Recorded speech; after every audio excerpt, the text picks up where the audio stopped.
Kinshasa na biso, réalité ya banaki, réalité ya banaki, réalité ya banakino.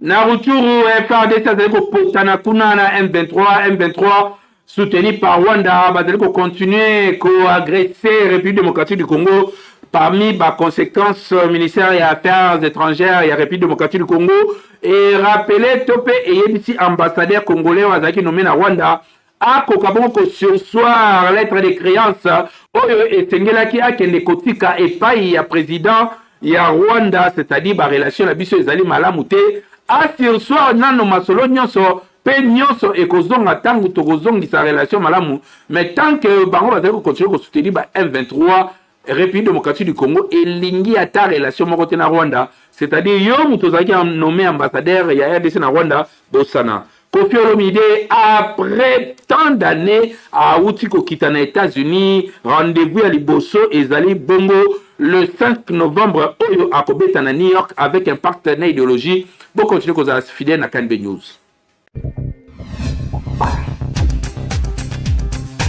Initiative Le Filles Africaines peuvent coder AGCCI. Bazali ko procéder à enregistrement et sélection. Il y a 100 filles âgées de 14 à 20 ans. Pona quand il y a codage au Ekozala Awana Kinshasa du 25 au 27 novembre 2022. Enregistrement ezali kosalema à partir il y a le 31 octobre si le 15 novembre 2022 na site ya AGCCI RDC www.agcci.rdc.com. Ba fille oyo bakozala sélectionné bako yekola gratuitement na compte ya l'État congolais codage et programmation informatique. Communiqué oyo esalami le 27 octobre 2022 pe ezali signé na maître Séraphin Umba KPP, directeur ya cabinet ya ministère ya poste télécommunication nouvelles technologies de l'information pe ya communication.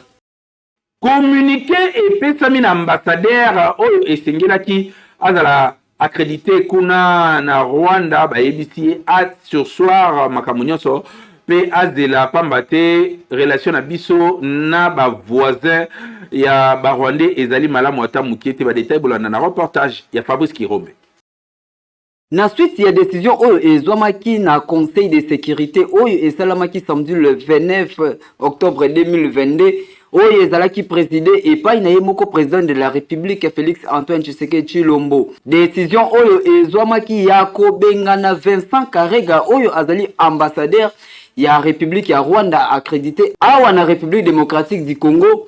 Ba bengana qui est déjà depuis lobby lettre et comment qui est na maboko na ye ministre des Affaires étrangères Christophe Lutundula lobby lundi 31 nde akendai ko déposer lettre ya koyebisa Vincent Karega dans 48 heures ba quitter sol ya République démocratique du Congo. Na yango kaka lobby lundi Vincent Karega akatisaki ngambu ya Brazzaville pona kolongwa sol ya Congolais déjà ami kendelaki. Na tina kaka ya décision wana communiqué moko officiel ezali adressé et pas ya ambassadeur République démocratique du Congo oyo azali accrédité na République ya Rwanda. Vice-premier ministre Christophe Lutundula asengi na ambassadeur ya République démocratique du Congo oyo azali accrédité na République ya Rwanda ayebisi afandisa na makambu awelela kokende ko présenter lettre te et pas y a ba autorité rwandaise si mukolo ba kopesa ye nouvel ordre nde ya kopesa suite ya ba des autres to makambu oyo ezali koleka na République démocratique du Congo tozali dire que entre République démocratique du Congo na République ya Rwanda relation ezali malamu te suite ya arrogance ya ba autorité rwandaise na manque ya ko respecter ba accord oyo basinyaki na Angola pe na Nairobi. Dossier oyo ezali kokende kaka boye ti mukolo solution e kozwama na est ya République démocratique du Congo. Oui. Table ronde RDC nigérian et Salemaki Bongo, lundi na cité de l'Union africaine sous le haut patronage ya Félix Antoine Tshisekedi ba homme d'affaires ba fanda ki sika moko ba solo laki pe ezalaki bongo sous modération ya ancien président nigérien Obasanjo Bolanda. Reportage oyo ya Fabrice Kirombe. Na cité Union africaine wana Kinshasa, lobi lundi 31 octobre 2022 et yambaki table ronde moko entre République démocratique du Congo na Nigeria. Table ronde oyo ezali na parrain ancien président ya Nigeria Olusegun Obasanjo. Oyo ayaki na plus de vingtaine hommes d'affaires nigériens pour na ko partager d'expérience entre ba hommes d'affaires congolais na ba hommes d'affaires nigériens. Na masolo ya table ronde oyo ezali na thème opportunité et modèle pour la création des champions nationaux congolais. Na ndenge kaka chef de l'État aouta ki ko clôturer 8e édition oyo ya makutano na Mbujimai. Ndenge alobaki gouvernement congolais et ko soutenir ba champion nyonso tu ya République démocratique du Congo. Na yango rencontre oyo et salamaki lobby et sangisaki directeur général ya Agence nationale pour la promotion des investissements. Na ministre ya finance Nicolas Kazadi bazwaki maloba pona ko expliquer tableau ya climat ya ba affaire ya RDC na cadre kaka ya microéconomique ya pays. Et Sengeli Toyeba, directeur ya cabinet ya chef de l'État pe a participé ki na table ronde oyo et zalaki dirige et pas ya initiatrice ya makutano Nicole Sulu. Na suka ya makambo nyonso Olusegun Obasanjo azwaki maloba pe a insistaki na tina ya travail pe suivi ya ba forum na esprit ya ba entreprise lokola monteur ya transformation positive ya société africaine. Et Sengeli Toyeba na makutano oyo et pesi biso ba homme d'affaires et belé na makutano oyo ba solola kanatina ya ba faire ya mboka kasi turu oyo ndenge tozomona makambo ya malamu eza liboso. Session, il y a validation technique, il y a schéma directeur, il y a système, il y a gestion intégrée, il y a administration publique et Zalaki Bongo clôturé. Dans le ministère, il y a PTNTIC avec un partenaire idéologie week-end Oyo Badetail. Voilà un reportage Oyo.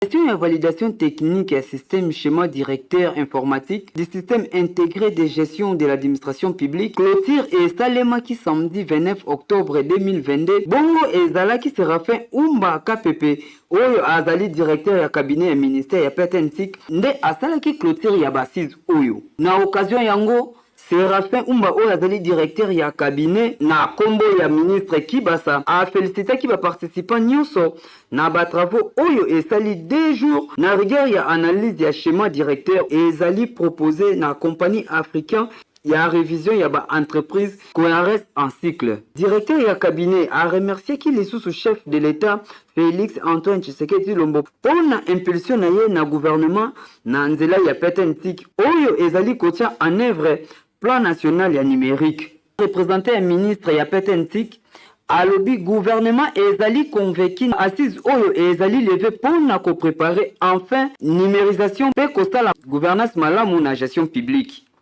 Gouvernement ya République démocratique du Congo babengami epa ministère ya PTNTIC na tina ya ko préparer digitalisation ya ba service public. Topé administration oyo ezali vision ya chef de l'État Félix Antoine Tshisekedi na kati ya plan national ya numérique.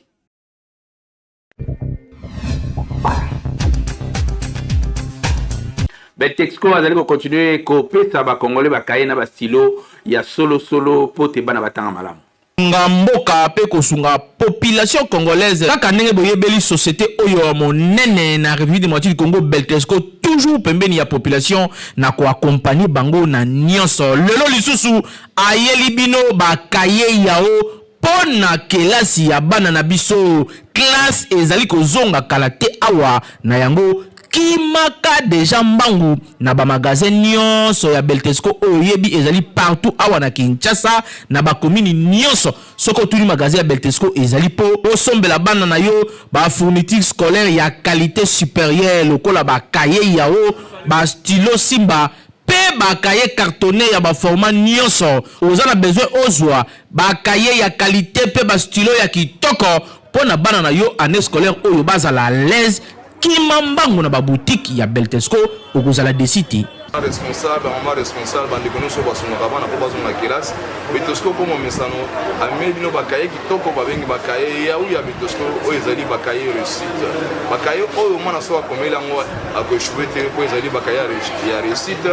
Bakaye o couverture ezali makasi, ba papier ezali pembe, ligne page ezali kitoko et puis surtout beteni ezali sur kitoko makasi. Oya magasin na biso ya betosco ezana zone monene, o soma ba stop no so bolingi, okena ba point de vente nyonso sur la l'intérêt à payer dans la succursale, pourquoi pas à la Kinshasa dans le distributeur, bon sont bakaye qui toko ezali bakaye ya uya Bitosco et surtout stylo na biso ezali stylo Simba ezokwa ezokoma bana balingi yango mingi bongo ekomi ya botangi yombo lingi kosala ba don na école et à kosala ba réservation na service commercial en tout cas ba kosala les livraisons à domicile tous à l'école avec les cahiers ya ou de la société Bitosco et stylo ko bossana te balobi tangu ozali ko somba kaye yao vérifiez bien soki ezali na logo oyo ya Beltesco po ba mwifi bazali ebele oyo bazali ko pirater yango donc soko sombi ya mwanza ekolia yo okoumela nango te po ekosenga obakisa mususu kasi soki osombi ya Beltesco ozali mobimba ane mobimba bana bakotanga kitoko po bakaye na bango pe ba stylo na bango ezali ya qualité supérieure o tolobaki te tolobi Beltesco vraiment mosungi ya mboka Kinshasa et l'équipe partout yendeko azali ko salisa bato oyo balingi kokende mikili ya poto to pe kotanga à l'étranger ko faciliter voyage domaine na bango. Papa, mama, elenge mwasi, elenge mobali, mwana, olukaka ko voyager, olukaka okende mikili ya poto, olukaka okende libanda ya Kinshasa, occasion kitoko yango yo, oyo soki orate tali yo. Yendeko agency ezali batu oyo bazali spécialisé awa na Kinshasa, bazali wana pona ko offrir bino ba service nyonso mwana akende atanga ma preuve ezali kuna ezalaka soko kei okokoma tozosala méga promo na espace Schengen nyonso et en dehors de ça tozosala pe na États-Unis et puis Canada. En dehors de ce que nous faisons tozosala pe na ba démarche tozosala tozali na bourse d'études à Chypre coup sûr 2 semaines après makambo esili au voyager na yo na poto okei. Alors en dehors oyo biso tozali pona assistance et démarche visa tozali na ba service mususu neti syndicat des entreprises tozali na lutte contre la pandémie tozali na import et export nettoyage surveillance rapprochée ya ba billet na ba immeuble. En tout cas depuis Tobanda agence Nabiso ezalaka toujours likolo ba client batikala ko réclamer te que musala ezamabe yango tozo senga bino boya na agence INDECO agence bokozalaka toujours satisfait mokili mobimba et puis bokopesa biso raison INDECO azali kopesa bino ba service ndenge na ndenge soki oye na ville esika ya kobunga te na sima immeuble Oka okokuta immeuble Ongendangenda na avenue Lokele numéro 16 commune ya Gombe en face ya chambre froide ya Sosimex.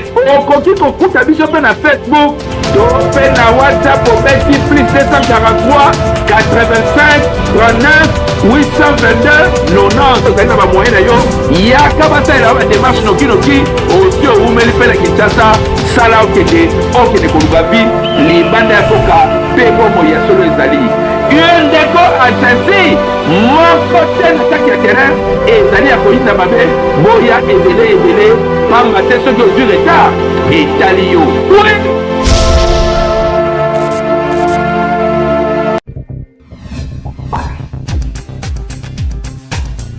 Article 15, débrouillez-vous pour vivre bande comme ça ko sala bambabola côté ya Zigida awa mabende koyiba bango au moins bazo ko sala ba initiative mais musala bango pasi ba difficulté pe ezali makasi ba l'état bolanda na reportage oyo kalai nangu kalai technique awa tozali na Zigida pembeni ya Pongabi etika wapi bandeko na biso baboya paresse ba préféra na bango ko travailler bango moko ba créer entreprise na bango awa ya kosala bambabola etika wapi pembeni awa ya mai kasi ya pasi ezali policier avandaka te ye alukaka na ye kope partout atalaka te esika nini oyo ye il faut akende koluka mbongo azali kotia bandeko mal à l'aise esika bazali kosala kasi kamera ya KNB ekitaki kuna esolola na bandeko baleli mal à l'aise oyo policier azali kotia bango mikolo nyonso moye batravaille malamu ezali te. La difficulté na biso eyali matière première comme méthode, il faut que débrouillons soit na wende ya lufungula soit à petit oyo amabende na bayaka nango tosombi mais eza place fixe ya te.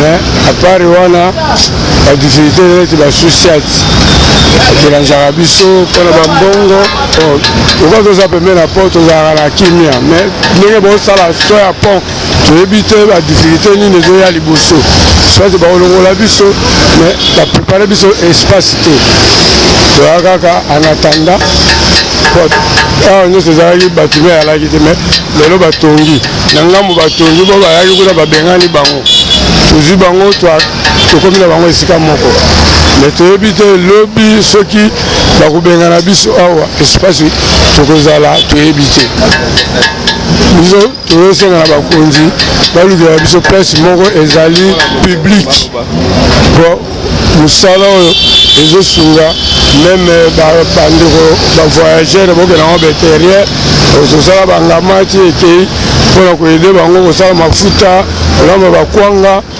awa mpe mpona koconstruire bandako meme barosoir bamangeoire babevoir mpona basoso kobokola kolesa na komelisa mai meme babarbeki mpona na batono mpona bapetit débrouillard na kati ya quartier l'état congolais asunga biso alugalize espace civil mpo atia biso tosalaka mosala oyo po mosala oyo ezocontribue implice na kati ya mboka na biso soza bezo tonga ndako oya mpa na biso tosala biloko ya marke na marke nyonso ezali bamula gato bamula mapa babarbeki mpona kotumba banyama batono leta nde asunga biso surtout moto oso na osengaka papa ministre ya culture asunga biso ye nde totie motema mpa na yo apart ye totie susu maire de la ville ye moko gouverneur de ville de Kinshasa aide biso na espace civil oyo tokosala mosala ayokana insécurité. Papa ministre ya industrie excellence ministre Julien Paluku tala makambo okoki mpe kosoutenir oyo ekoki mpe kokotisa mbongo na République démocratique du Congo. Il faut koluka solution mpona bandeko oyo nesika basalaka bango moko kasi l'État congolais mpe akoki kopesa soutien lobi mpe bango mpe bacontribue mpona komatisa budget ya République démocratique du Congo. Oui. Colloque international ya mode deuxième édition na yango ekosalema awa na Kinshasa ba mannequin na ba modéliste pe ba styliste nyonso bazali ko se préparer déjà pour l'événement wana casting salama kilobi déjà na maison de France ba détail bolanda na reportage oyo.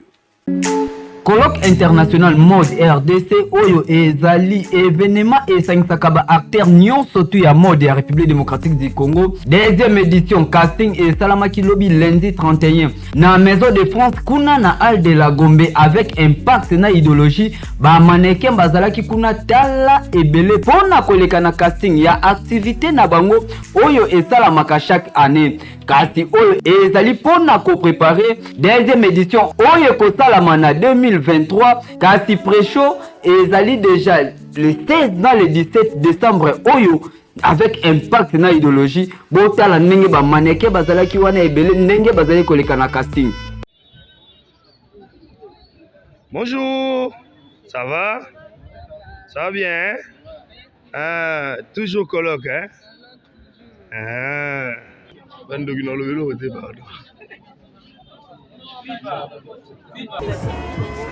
Je vous invite tous à participer dans un grand événement, colloque Mode international, qui se tient le 16 et le 17 à Kinshasa. Donc venez nombreux. Donc moi aussi je serai là bientôt.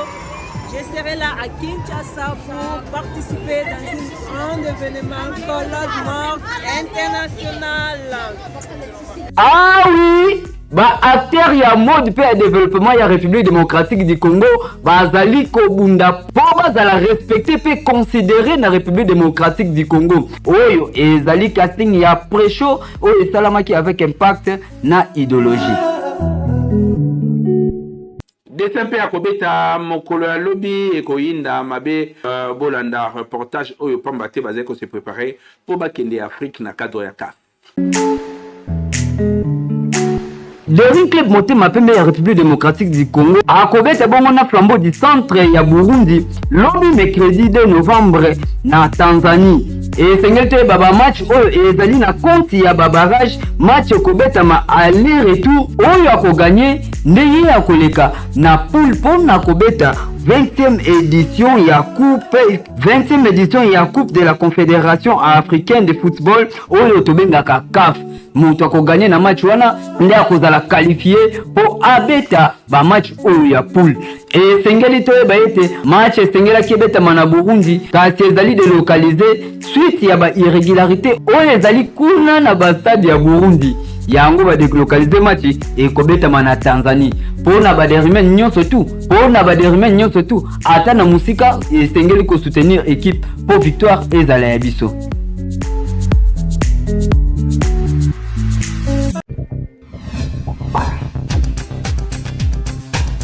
Culture ya République démocratique du Congo bendele zali ko continuer côté partout. Kofi Olomide, artiste musicien après tant d'années à Outiko kita États-Unis, a la production na ya liboso mokolo le 5 novembre oyo na New York avec impact na idéologie bolanda ba détail ndenge ekosalema na reportage signé Agapé Kaja. New York confirmed. Terminal 5. Next Saturday. All right. Kofi Olomide akomaki bongo lobi lundi 31 octobre kuna na New York esika wapi azali ko séjourner pona ko préparer concert na ye oyo ezali le 5. Et sengeli toyeba ambassadeur culturel oyo ya musique ya République démocratique du Congo ako livrer spectacle moko na New York kuna na salle oyo ya terminal 5610 place oyo concert ekobetama asengi na ba congolais nyonso oyo bazali libanda to bazali na mikili ya poto aya ko soutenir ye parce que azali ko sala honneur ya culture congolais. Pour na patron ya quartier latin Kofi Olomide ba congolais nyonso to bazali na États-Unis bazali na sima na yo.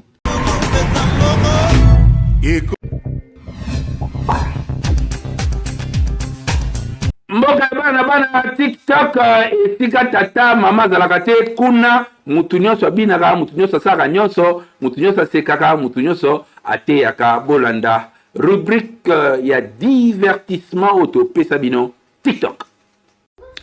Bonjour à tous, particulièrement la bande de Konanga congolais.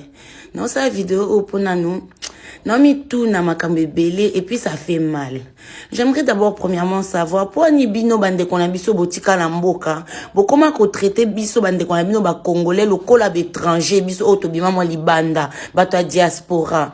Pona nini na désolé premièrement ezana bane belé à poto o liboso banda ko sabino ke poto za paradis que poto ezaboye c'est faux to luta kaloko abino to za peut-être na moi avancé à social na moi hôpital donc santé le reste au mundela zo pesa on à gauche azo zo on à droite non rien d'abord ko dénoncer ba comportement na bino ya bizarre ngana jeune entrepreneuse nazana moi salon nga de beauté na Kinshasa Nazwa mbongo na pesa tantine nga mobo et $590 pour ça nga ba meuble pour na salon nga.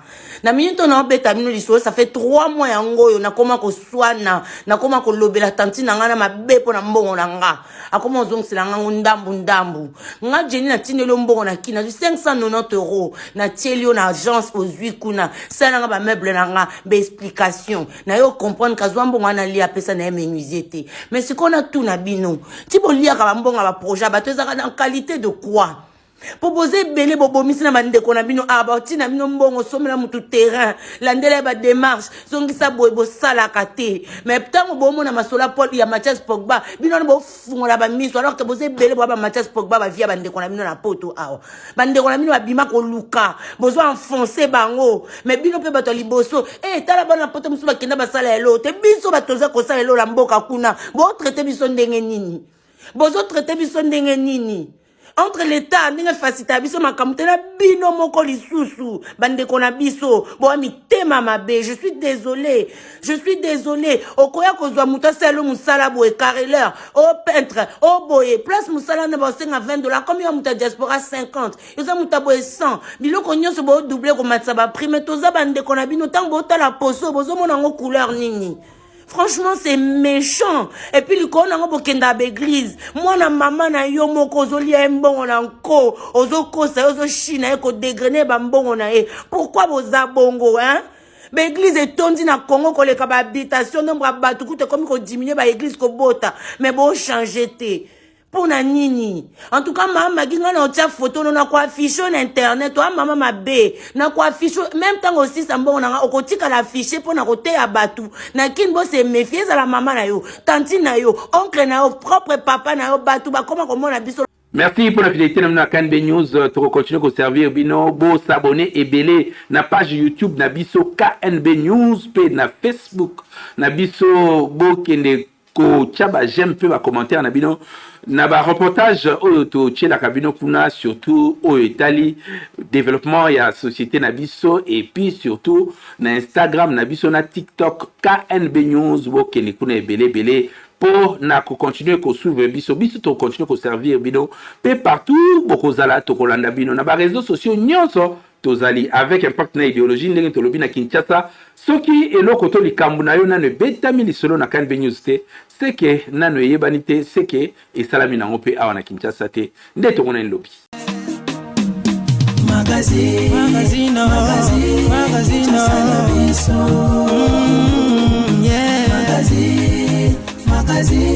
Kinshasa na biso réalité ya banaki réalité ya banaki no